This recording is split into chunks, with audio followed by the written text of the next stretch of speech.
Okay, hi guys. Welcome back to Mom's Favorite Podcast. It's Akira. And it's Puce. And it's been 2 weeks. Over those last 2 weeks, we've been dog sitting and person sitting. Yes, family sitting, all sorts of stuff. But now we're back. Yeah, we're trying to get back in the mindset. Like yesterday when I was texting you, completely brain dead. I was like, oh, and then I'm just going to come over right now. And it was like fully not the day we record. And I was like, and you were like, I'm sorry, what are we doing? And I was like, it's me that's doing the fucking up. It's not you. But texting you all of that yesterday, that reminded me of how many other unread text messages that I had in my phone. I don't know if it's a phobia, but certainly an aversion. I'm starting to feel like I have a phobia of texting in a little bit. It's just the reaction that I have to texting is extreme. Felt. Once I get into the triple digits of like unreads, I'm like, okay, it's time to go through those and make some of them disappear. After I pass 100, I start being like, oh no, but I'll get fully to 150. And it's then when I sit down to cull through it, I'm like, well, I'm back down to, like 69 or whatever. So that's funny and fine. Like, I am done. Funny number. Because I went through a lot of spam. Yeah, my aversion started pretty immediately because when text messaging became a thing, I was in middle school, and we had the, what is that shit called? I had a little Nokia, was my first phone, and it had texting capabilities, which I never used as a dyslexic 13-year-old. Had no business trying to use any of that shit. And also I didn't understand so T9... I didn't understand how it worked. So you put like certain numbers in a row and then your phone is understanding like, okay, well, that can only mean this word. I can't spell, and I also can't tell my 6, 9, 8, and 3 apart.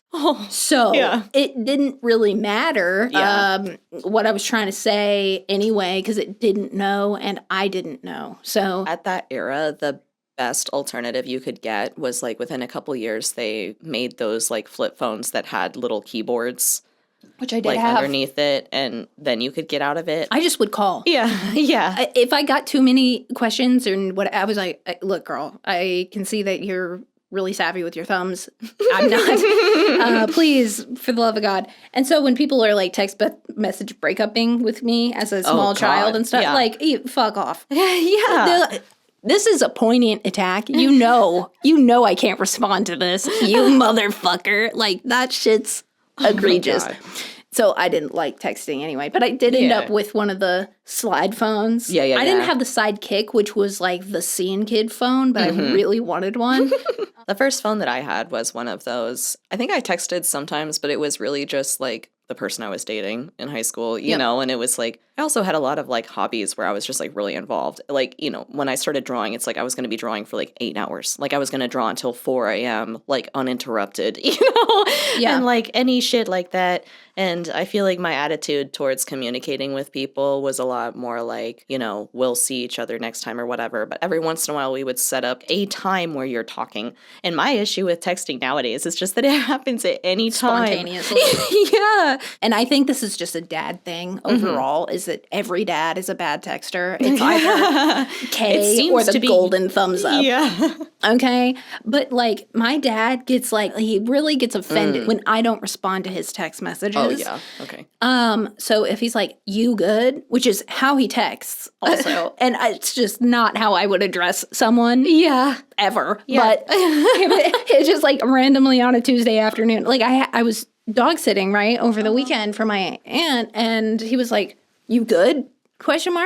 Which it's aggressive. And I was like, yeah, did I fucking do something? Like, why are you asking? I thought he was pissed. Yeah. So I was like, yeah, I'm like, what did I do? Right. And then I put the little 2 eyes. And he was like, oh, no, you just were gone, so I was worried about you. So totally innocent, super nice, and whatever. And I was like, oh, yeah, I'm just dog sitting or whatever. But like, golden thumbs up is the response. And so I was like, okay. If I'm having to text somebody about even like a meetup that we're doing later in the day, and it comes to that time where it's like, okay, are you ready for me to come over or whatever? I'll be in a panic for like the surrounding hour about what they'll say to me and if they're going to text me or if I'm going to have to start it. And it's like painful every time. Oh, it's crazy. Like if there's some kind of second confirmation happening or whatever, like if other people can lead with an example of just being like, will I see you, like at 4, like today, thumbs up, like I could be like, yeah, but if someone just texts like really passively or conversationally or about something, and they're not giving me all the details or whatever, it's like really hard for me to work with, and I get exhausted so fast, and I'm like, just let me know when to show up. Like, I don't know.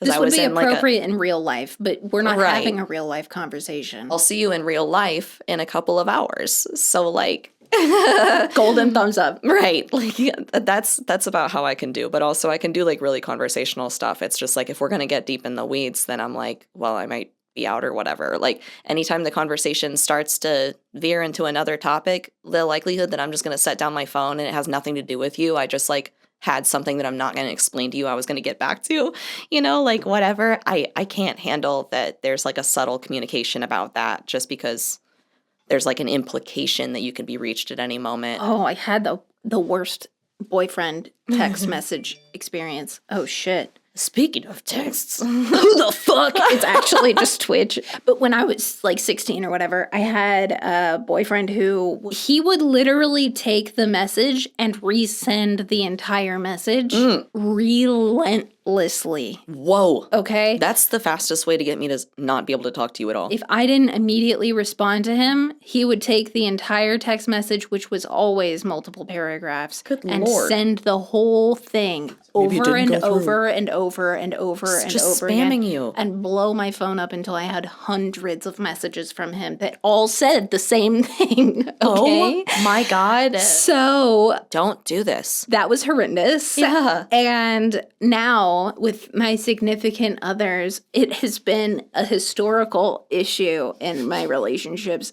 how infrequently I will text them. I will go full days without addressing my significant other via text message. And it's not because I don't want to talk to you. It's because I do not want to text you. Yeah, if you want to talk to me on FaceTime, that's one thing. If you want to call, that's one thing. Yeah. If you want to sit down and play a game or something, we can do that. But like, I don't want to text you. Ever. A lot of the times, the people that I'm like, who freak out at me about not talking to them or whatever it might mean, they don't realize that they have like totally different preferences than other people. And I've like had partners also get like super mad and stressed out at me and be like, yeah, but you're not responding to me. Like, you need to be like accountable for how long it took you to get back to me or whatever. I have just immediately been like, if I responded to everyone who texted me like you did, I would be on my phone 10 hours a day. I'm immediately like, actually, I can't talk to you at all anymore. Like, you need to expect a ghost, like, swiftly. If you ever talk to me like this again, like, if you're gonna freak out at that level, start accusing me of, like, just this meaning anything about us, and you can't even hear that, like, I was just inundated with messages that day, or like I was driving, or like whatever. Well, that was the thing. I said, like, I saw on TikTok, it was like 10 signs somebody doesn't like you, and it's like they don't text back right away, and I'm like, I don't text anyone back. It's even overwhelming when I get like Instagram messages from people. I just tell people in real life and via text message when necessary that I cannot open my Instagram DMs and they won't reach me there. Like, I just set the expectation at 0. Yeah, like, I won't be looking at that. Nope, because too many people talk to me there, and I just say, I'm getting, like, funny videos and stuff, and I'm like, yeah, okay. But then I get fucking internet burnout, and I'm like, you gotta turn that shit off now. We're done. Right. You're done. I'm done. But, no, like, and so that's been, like, oh, well, you didn't text me all day, so, like, and I'm like, I didn't text anyone all day, actually. Right. And had you not complained to me, I wouldn't have even thought about it at all. Like, the fact that I'm gracing you with a minor league response at this time, kind of huge. I just really cannot have you assuming bad news or, like, bad things about our relationship because you sent me several memes and I didn't say anything. Like, my notifications are silenced. Exactly. You won't get to me. Yeah. I will get to you. Like, I started using sleep mode on my phone for that reason because I just wanted people to like remember that I was sleeping. Like so many people were just like, oh, I could talk to Puce at like 3 or 4 a.m. Like he's just probably up. And I was AM like, is not good. Absolutely. I was like, I might be an insomniac, but like you just don't need to be talking to people at that hour. Like, yeah, no. We should all be like that's in my the dark, private time. Like going to bed. I'm naked and sleep. I'm snuggled up to my animals right now. I might be looking at my phone. Nothing good happens don't at that contact hour. It. Like, just no. Yeah, no. No. Absolutely. The fuck not. And then there's just a handful of people where it's like I might text them with an anxious energy, like apologizing for getting to something late or like after a long time or not reaching out for a while, and they'll be like, hey dude, no, I was literally just assuming that you were doing you. Like, I'm just doing me. It's good to hear from you. And it's like, you're automatically like my favorite person. Like we can do anything together if we just have that baseline understanding. For my own mental health, I really need to like leave my phone in the other room for like 3 or 4 hours. I hate that thing. So that I don't feel like I'm working. I give myself permission to not be texting anybody for like 3 or 4 hours because I need it to stay sane. I had to turn it completely off my work computer. Hey, we should get lunch sometime. Get the fuck out of here. Get the fuck out of here.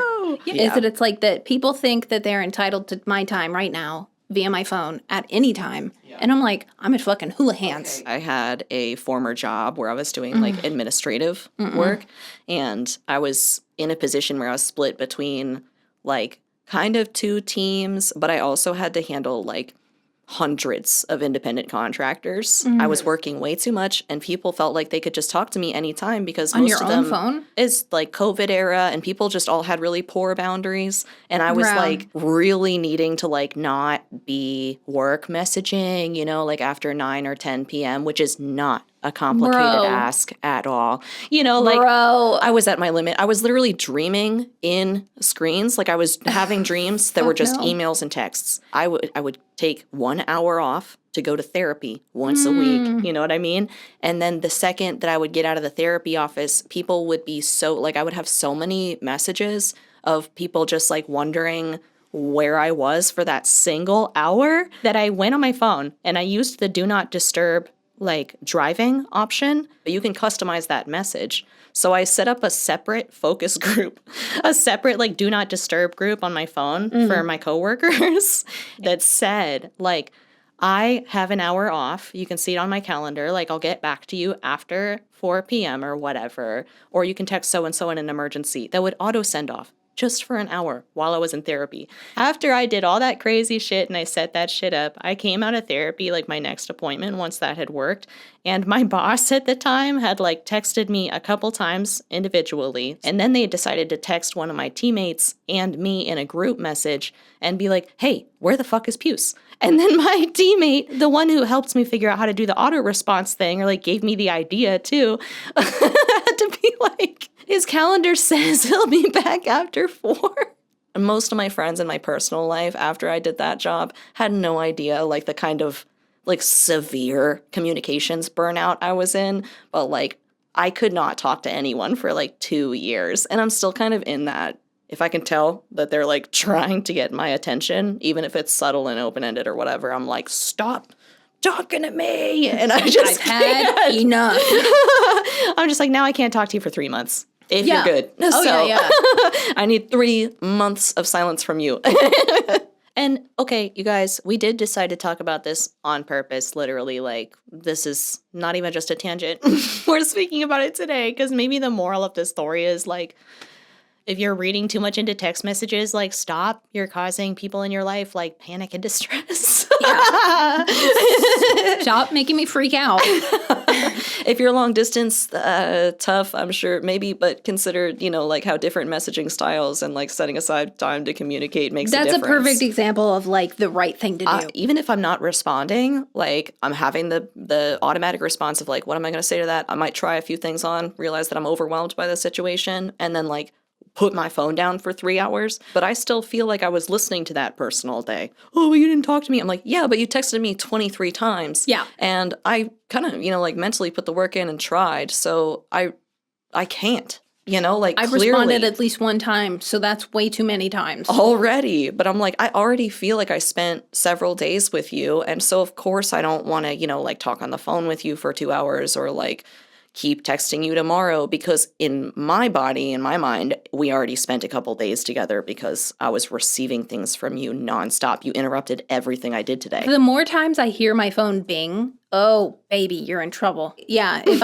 I see something, I will only send it to you if I think it pertains to you. That is not the language that other people seem to have when it comes to sending memes. And that shit's fucking obnoxious. I just watch people, they see something funny, they laugh at their TikTok, and then they send it to, like 5 friends in a row. Everybody they fucking know. Fuck you. Don't fucking do that, all right? And I can assure you, if you are in the same time zone, in the same city that your friend on TikTok, they've seen it. They've seen it. For the longest time, when people sent me animal memes, I would just get them and be like, what am I supposed to feel about this? Literally. Actually, though. I was just immediately like, are they trying to make me laugh? Do they think I'm depressed enough that I need 20 kittens today? Like, am I getting red flag energy? Like, I immediately was just like, just psychoanalyzing it to shit. Like, kittens as red flag energy is something I would have never connected. I thought people were like, damn, Puce is like really sad. Like, he would probably love to see 20 fucking stupid cat videos. And I was like, am I looking that rough? The merch is gonna be absolutely fantastic because it's like quintessential kitten shirt, but it says red flag on the top. That's beautiful. I think that would go gorgeous. I think that must hard. be made. Okay, I'll draw it later. If you want to text us, don't. First of all, if you really need to contact us, maybe send a text message that's like, "I'm gonna call you at 6. Is that cool?" Yeah. Golden thumbs up, and then fuck off. We should really put we got to get the minutes thing like universally back, because just like then I think people would be more responsible with their engagement with their phone. As far as like a budget. Yeah. It's like, okay, great. So don't text me. Some people are just so not aware that they've texted you like 20 times. 180 times in the last 2 weeks. They're just like, oh, you haven't responded to me. It's like, oh, what, to all fucking 40 text messages you left? Like, I don't even know which one's the most important. We're not making plans. You're just talking. Yeah. Like, if we're not making plans to be seen together in real life, what's the talking doing? I need to be released. We're 30 now. Womp womp. Okay? You turn 30, you start a podcast. And then you start complaining about the youth. We're going to do all 3 right now. So first things first, we're very worried about punk and its dyingness, because over the last few years, I've noticed that there aren't as many disgusting freaks like us in the world. And not to say that we're disgusting freaks, because we are, but... Yeah, I'm like, I came from a pretty freaky place. It's been freaky and gross, and I'm that. If I turned on that, it would be disingenuous self-hatred. Yeah, no doubt. Okay? Yes. I've noticed that the generation beneath us maybe doesn't have that same chutzpah. I was speaking with a professor of mine who's still one of my very good friends. Yes. And he just finished his last year of teaching. When we were in school, it was a very fuck you, do it anyway. Because we were told no, and we were trying, and people were really trying to limit you, put you in a box. Like, people were really trying to get you to conform to a very particular set of behavioral standards and what was acceptable and what's not acceptable. And this is all under the institute of an art establishment, an art university, right? Yeah. So it didn't make sense that creativity to be limited in that way. Right. But and yet I had professors openly making fun of me for making queer and punk art, and I was like, I have to. At the time, and they were like, yeah, but it's gross, childish, whatever. Wouldn't you want to make something literally classy or high art? They really did want us. It's just disgusting. Yeah. Yeah, I don't know. They don't. There was a huge emphasis on art that was clean, that was high art, that was something that you would be presenting to a museum. And it was also supposed to, they really didn't want you to be making political art or that's true, controversial things. And they definitely didn't want you to do that on campus. Right. Which is the same today, and maybe even arguably worse. Censorship and shit like that is really hard. I would bring up an idea for the first time, people would immediately be like, no. And they would interrogate it, and they would also flat out be like, reject it. Yeah, that's gross, bad. dad, whatever. Like rules everywhere. They would question my identity. That, you know, like they were mean. Everything. It was rough. They were haters. They were haters. Very pro-oppression. So haters. But what is different about this particular professor that I'm speaking about, he is somebody who really encouraged us to break the rules. The rules are there to be broken. The limit is there to be pushed. Challenged. Yeah. So anything that you think you could get away with, do that. Yeah. And do it really good. Because now's the time. You're at school. It's time to experiment. Find yourself. Break down your own walls. Their emphasis was, though, that if we will break the rules, we will do it eloquently and perfectly. So you really had to think about the constraints of the rules while you were breaking them, which was hilarious and awesome and still how I think to this day. I believe that if enough people think the rule is bullshit, it is no longer a rule. Oh, for sure. When told no, that doesn't mean no. It means no until I prove you wrong. We understood that a better world is possible because it had been. Until that point, every generation before us had done better than their parents had done. Yeah. We have the sentiment to push against what we think is injustice. Which, and I'm saying we think it is injustice. I was raised by pretty radical parents. Like a certain portion of every like young person group was really into climate change or like really into spiritual freedom or like anti, you know, like religious persecution. Like there was just a lot of themes happening, and like my parents were really involved. And I think that a lot of us with like Gen X or parents did get to witness people like really being radical in their own way. And I feel like there were larger groups of them where it was like, yeah, there's always like some stoner hippies, you know, or whatever, but it maybe was like a larger chunk of the population or of any group, like any college group, high school group, whatever, was going to be rule breaker, pusher, punk people. Like, and now it feels like, I don't know, it's really hard to find like a true 2 or 3%. Well, and like the counterculture subgroup it has really dissipated. Here's maybe since 9/11. I'm like, that's what I attribute everything. I know so many people do, and it just really blows my mind because I don't feel like it affected me that much. But I think I also was raised in kind of a strange bubble in a lot of ways. Like it made it more difficult to connect to other people physically, you know, like it made it more difficult to do everything because it became a huge thing. Then we all had our doubts about the government for a lot of really valid reasons through the next 2 decades. My best friend's parents were then deployed. Oh, shit. Yeah. On the front lines. Right. Like, that'll communicate it to you. And then them both surviving. Oh my God. It fundamentally broke my brain chemistry as a child to know that like these people who like I've become like intimately close with, who I have a familial bond with, are being like sent across the world to fight against this imaginary terrorism threat, which, and I know that imaginary seems like kind of a big word for that, but like it in my little baby brain, I was like, what is this? Yeah, what is terrorism? What is the big bad guy? Because I didn't have a clear understanding of what was actually going on. And then my mom telling me all this shit about the oil crisis across the country. And I was like, okay, well, maybe I don't know everything. Right. But that kind of like fueled my distrust in the government because, you know, I was seeing the repercussions of what had happened. And not only that, but I was being told, like, there are several things that don't make sense about what has gone down in our country and the way that people talk about it.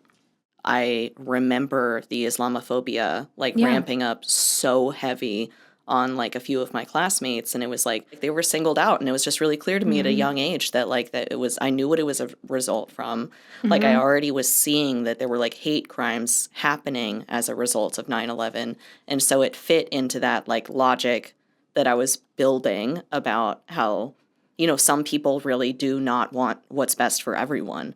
And I just, like, understood that that came out of it, you know, and I was also understanding that I had a choice to, like, be on a side, you know, like, and I think it was kind of crazy to consider that because I was similarly confused as to, like, how we knew, you know, what exchanges were happening and how, like, it justified a war. I was like really too young to understand, but it never made sense I did to me. see, like hatred at the front. So I knew immediately who I was skeptical of, like in the wake. Yeah. Well, nothing. It 9/11. never made sense to me that we would attack our own. It never made sense. Right. And it never made sense to me that they peers, would change their mind about someone that we had been going to school with. That's what I mean. Because exactly. of their like ethnic affiliation. It's just absolutely wild. I was like, you guys should know better than to profile people based off of clearly like a really crazy event that has never happened before. I was young, but I had that logic because it was just, I didn't have any reason to be hateful yet, like being in a place where you're fucking 6 years old, 7 years old,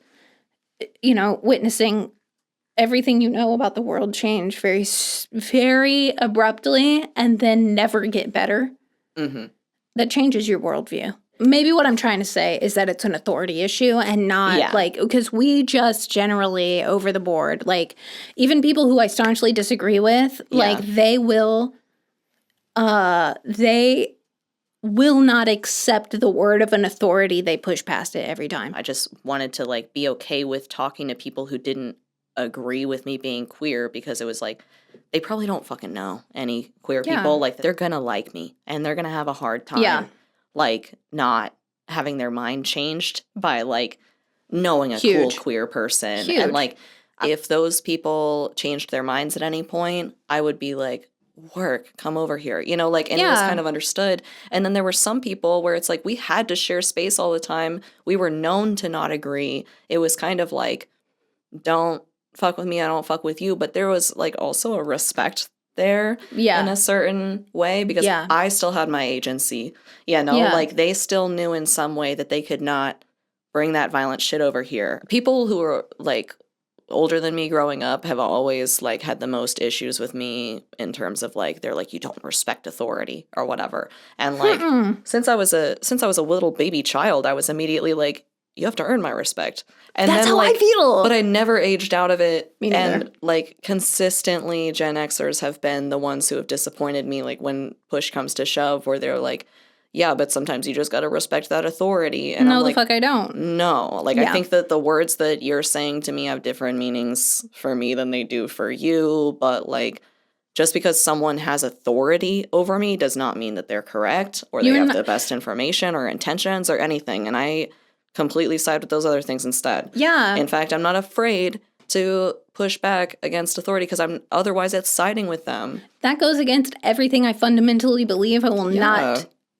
Yeah, no, I don't subscribe to shit that I don't agree with. I just won't. I can't. I cannot physically do it, and I won't mentally do it either. I won't even hypothetically think about putting myself in a situation that would put my morals and ethics. If I can stand up in a situation or like speak up for a situation or whatever, I frequently change minds and like.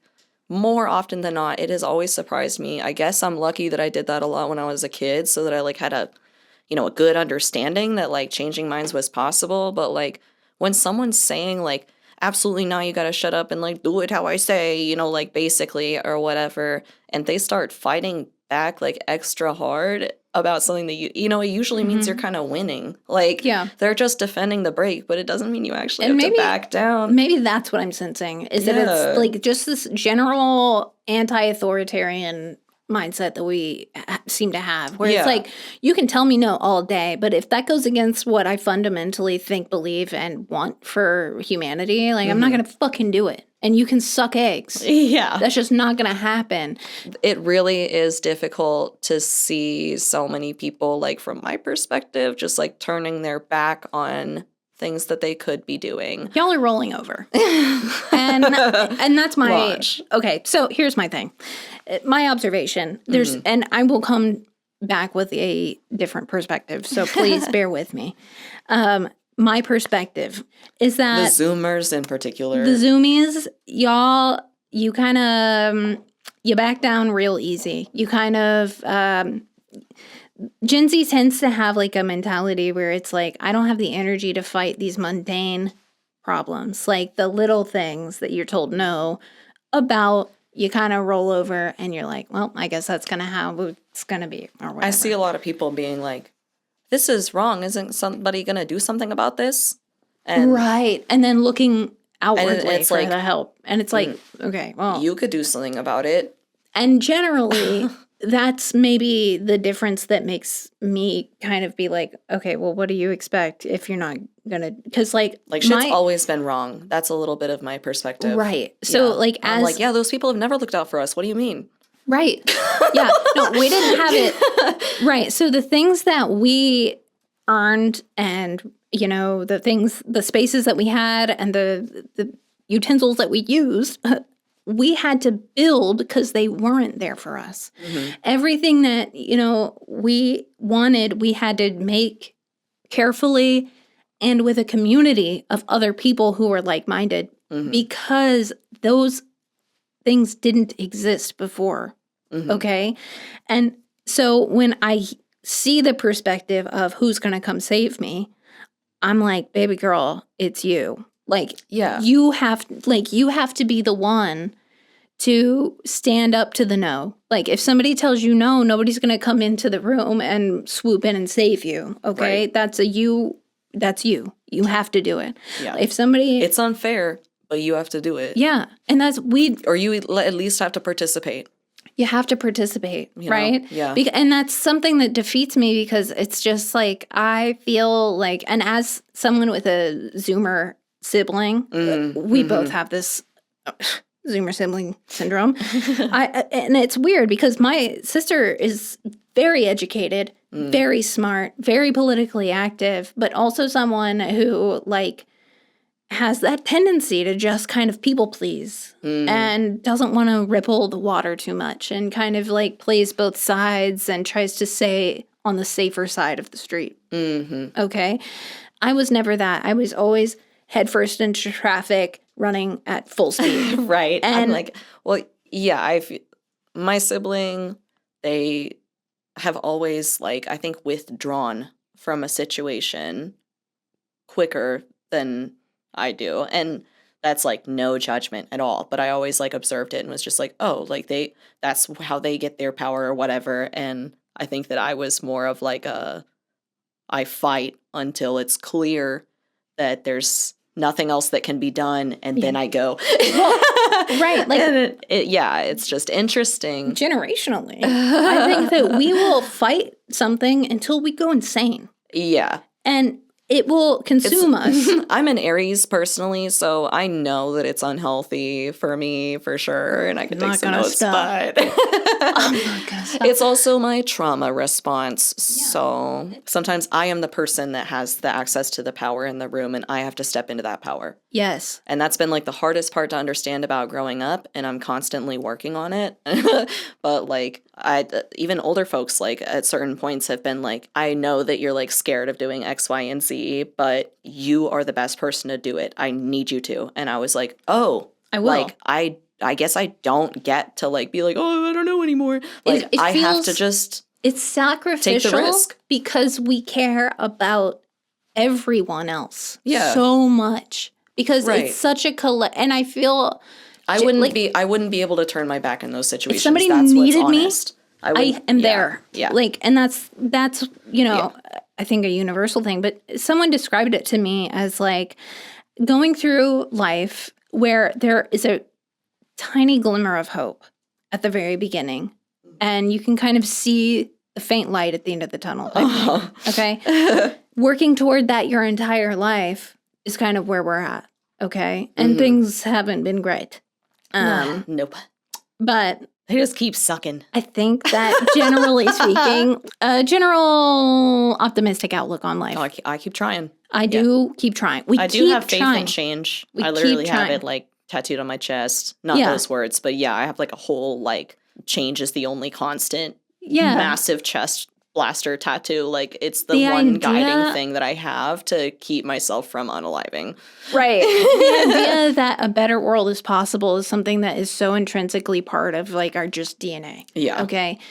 And then the juxtaposition being total and utter defeat Like this idea, and I don't think it's that's what's hard to ignore. Well, there's a lot of defeatism. It feels that way. It feels that way looking. Yeah. As an outsider looking in, it really does feel like rolling over and just submitting. Okay. And what's strange is I wonder about this because I have a lot of friends who are younger, like even younger than my sibling. Like I've got a strange amount of friends right now who are like 20 to 24, like it's kind of crazy.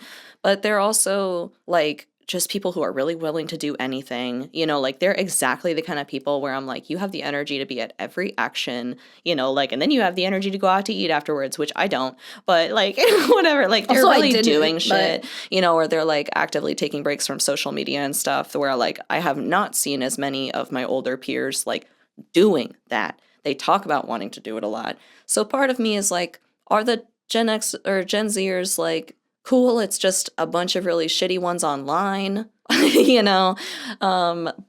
it's hard to tell because of I'm seeing in the majority of responses. Yeah. It's hard to like argue with like 200,000 comments, like showing the same patterns. Imagine being a fucking high schooler while COVID's happening and not being able to have those like social things. Is fucked up. And I think maybe, that and could have played a really college at the beginning of the pandemic. Yeah. That shit was stolen from them. Like none of the college experience. A lot of the like social justice and like this intense feeling of having to change the world around me came in those formative years that Gen Z lost. Well, also, yeah, like COVID is a particularly difficult kind of tragedy to happen because you couldn't do anything about it. Yeah. Like you can't go organize about it. Like there's nobody to like, I mean, there's people to yell at in our circumstance because our government has been so dookie booty about it. Yeah. But, it's like the kind of things you could do is like sit in your house and stay on the internet. So that didn't help. That's kind of the sentiment that they continue, because that's genuinely how I perceive the way that they operate, is that, it really does have that layer of total apathy that I can't do anything about the situation. I just have to accept it for what it is, which is really, it feels defeatist to me because I'm somebody who, we both are, that are just like, there's so many things that could be different. There's so much, there's even so many minds that could be changed.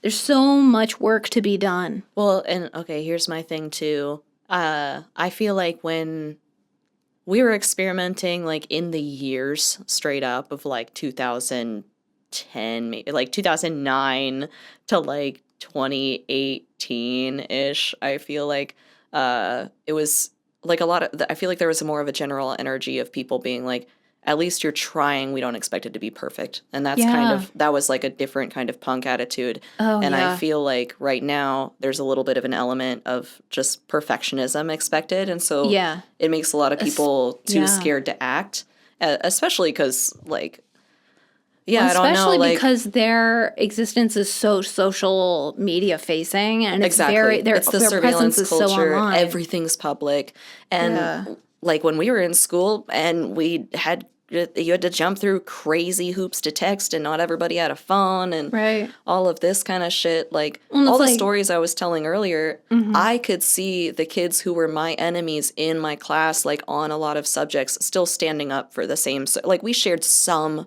values, and we could work together on some values in some kind of way. Right, because there wasn't that threat of being judged on the internet versus now, I imagine that stories would die with whoever was in the room. That really changes the energy. Where it's like if you feel like you are exposed at all times, you would have this level of defensiveness about the things that you do and say, and I get that. We don't have that. Thing. I don't, and I still don't have that thing. Like, I really actively fight defensiveness in me all the time. I think that's a punk thing to do, like if if I'm getting defensive, I want to know what in myself I'm protecting, because I'm not afraid to be cringe. I would much rather be like, oh, my bad. I would rather be wrong than not have said what needed to be said in that moment. I'd rather be like, open to understanding than, just like stuck I want you to tell me why I'm wrong. Yeah. And I want to grow from that thing. But I don't want to reserve myself to a smaller version of myself. Yeah, because, I'm afraid of what might be said or done to me. And that's, and even to this day, like, I'm not afraid to say the dumb shit. And then somebody be like, hey, man, like, we don't use the word cool anymore. We use, like, frizz or whatever, like, I'm not. And then I'm not afraid to double down and say, but I like it. Yeah, like, I'm going to keep saying weird shit. I get made fun of about their mind. They probably like me. What if they just let me keep saying cool, man? But I do sympathize with that, where it's like, I'm afraid that if I was to if I was a Gen Z person and I was afraid to say what needed to be said in a given moment, clearly, because, it would be hard. Yeah, I was afraid of like what my peers might say or how somebody could take it out of context or how somebody would stitch it on TikTok, I could see that being a real deterrent for me actually speaking my mind. Yeah. But to Gen Z's credit, Trey, that he believes and sees Gen Z as being reserved because their energy needs to be placed somewhere else at a different point in time. So right now feels like maybe they aren't fighting the fights that we've fought. They aren't experiencing the no's that we experienced because they've accepted that there are certain things they can't change and have been using that energy elsewhere. I haven't seen the elsewhere yet. Because there's a phrase that I've like adopted into my life just because like I have the opposite problem, like to an extreme, like, and it's my mom's had the same problem. Like we all have the same problem where it's like, if I have any energy at all, I use it up. It's been like a lifelong personal thing or whatever. So I really started adopting the like personal phrase of just like, I'm saving my energy for when I need it. Because it's also been a boundary thing, like even just with texting and whatever, because I saw that so many people were like banging on the like metaphorical door of my life all the time and being like, yeah, but I see that you're not like actively working right now or whatever. So why can't you talk to me? And I was like, I'm just saving my energy for when I do need it. I'm like, I literally can't do everything about everything anymore.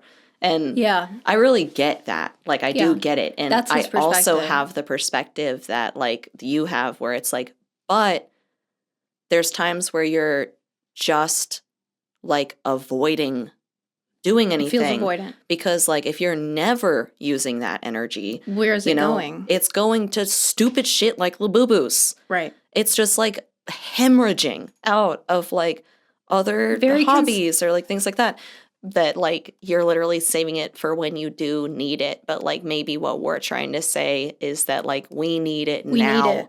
Like, we need it now. We need risks to be taken. And we need more people to, like, be involved and, like, unified on, like, the actionable side instead of the avoidance side. Yeah. So young people historically, like, the most radical age group is always, like, college-age people, high school-age people. Yeah. And just, like, what people are open to do and where they're at in their lives. Well, how much energy they have. How much physical energy you have and, like, mental energy you have. It's because it's a good time to, like, apply that stuff. And kids are usually, like, the most willing to make changes. This is also the generation that I think has, I guess, rolled over and just called for help more often than I've ever seen. Really feels that way. Save for some of the most radical kids, like all of them at Columbia University. Like, there's some of the kids who are doing, like, it seems like the work, like the literal action of, like, their entire generation. But it just sucks that there's so many people who are, like, giving up on a daily basis. It really, and that's the thing that really sucks for me. As somebody who, because, like, I was somebody who was very Gen Z proponent. Like, I was like, they're going to kill it. Because it's exciting to have new folks come up. It's like, yeah, let's see your ideas. I want to see how you twist this shit up. And especially because I have a sibling who's that, like, 10 years my minor, okay? Yeah. So, like, I was so stoked about, like, how compassionate she is and how intelligent she is and how well-spoken. Right. The emotional intelligence is cool. You guys have so much emotional intelligence, and not only that, but, like, you genuinely have a very collaborative spirit, and you guys are all very together as you're, like, a united front. And that's what Trey said as well. Yeah. Like, he sees that Gen Z is a united front. What for?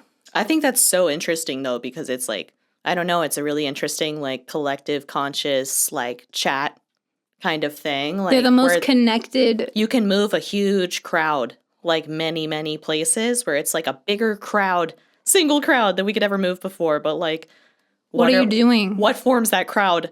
Like, what forms it outside of, like, a special interest? It's hard to tell. And here's the so it's like, I can see that you guys are the connected ones. I can see that you guys have had the privilege and, honestly, the punishment of growing up online. And I see that that's how you are connected with each other, and you have a united front against whatever.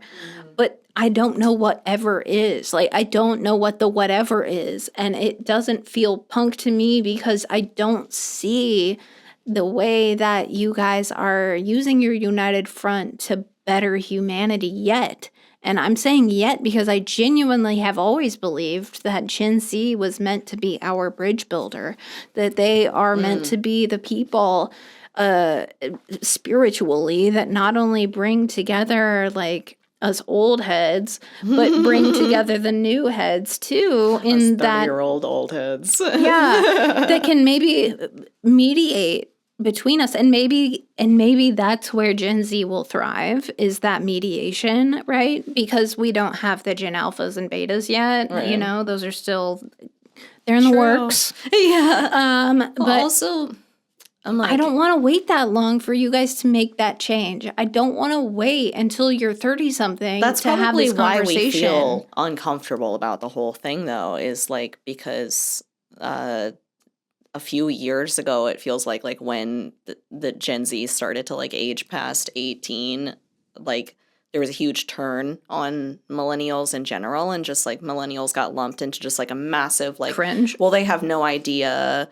what it's like, and they didn't have to, there was just, like, a ton of blame, like, immediately. There was a lot of critique. Like, wow, there's absolutely no openness to, like, what we did do, or, like, things like that, you know, and that it makes it hard to not be like, hey, you're not really trying either over there. I haven't seen, like, any positive I literally change. Actually try really hard to engage with y'all, like, regular, and you're, like, constantly critiquing really surface level, like, trend very judgmental.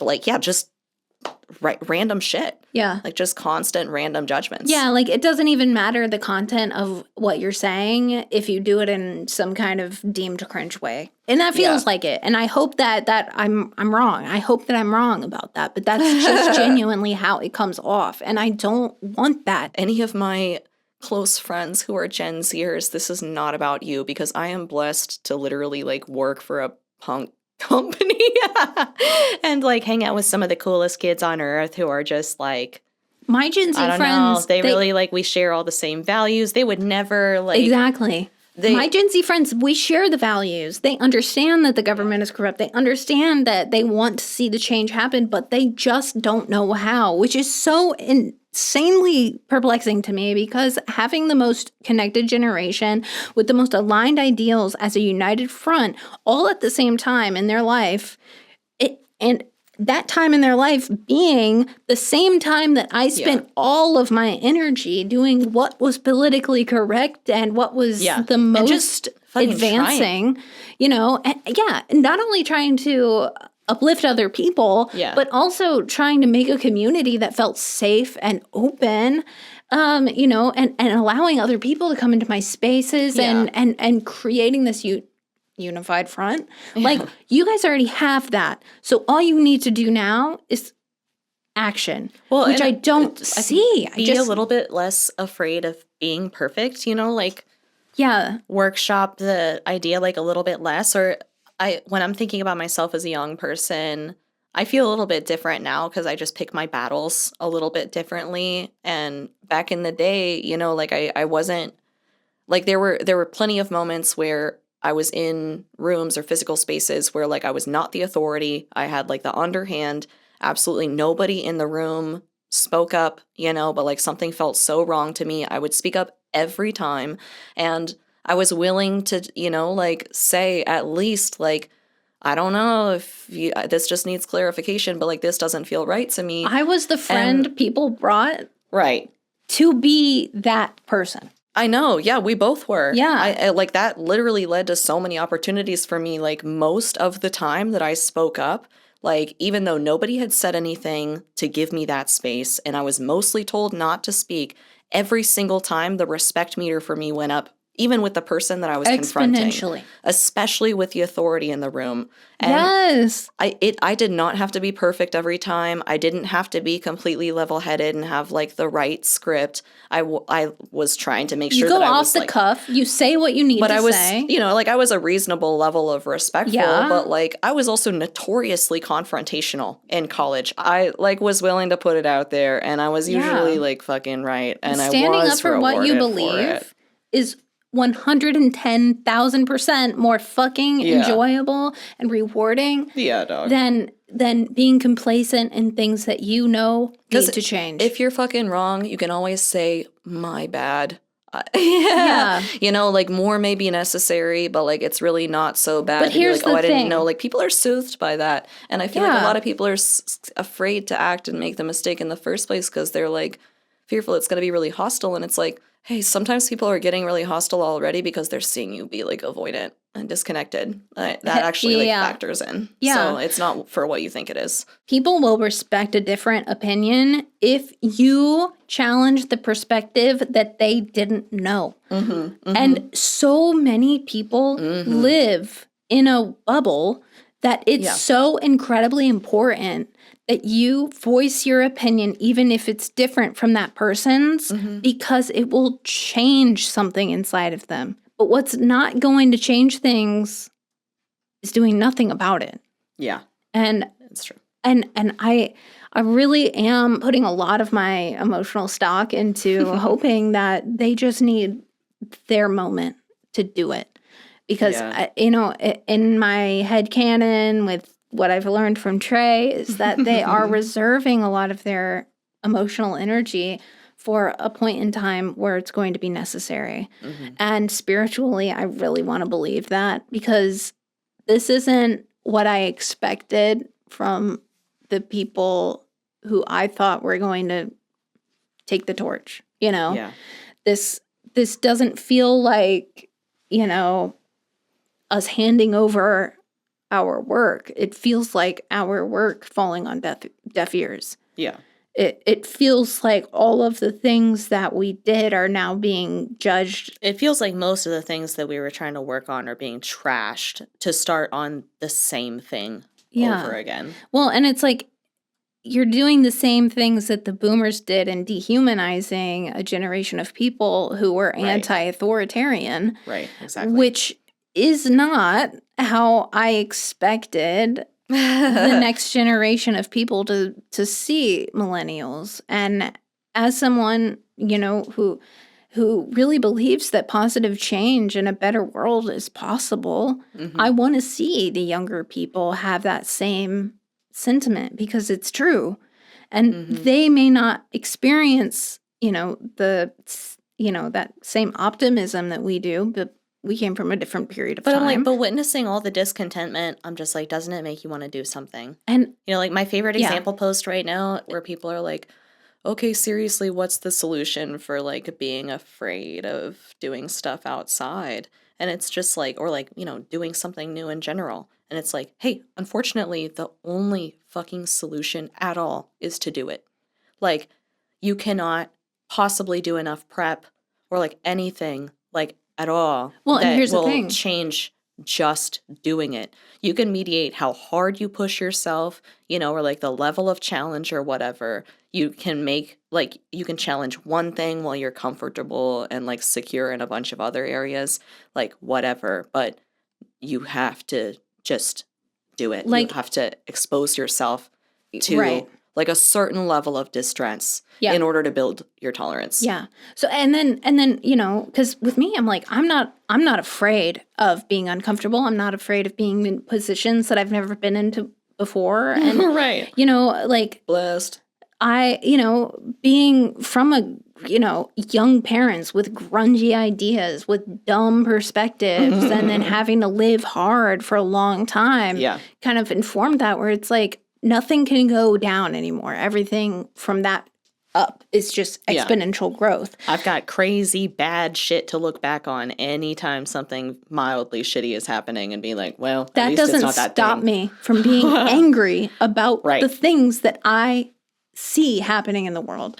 Just because I know that, you know, I physically can't change something doesn't make me not angry about it. And I don't see enough anger. And that's what punk feels like to me, is that it's like, we make angry music. We do angry exhibitions. Well, we show you our discontent. Accept anger and like allow space for anger. You also have to like allow space for people to talk about things that are like a lot more taboo or like difficult. And you have to like allow people to communicate a little bit differently. Like we want to see you guys get dirty. Yeah. We like because it seems like right now you're really not okay with it at all.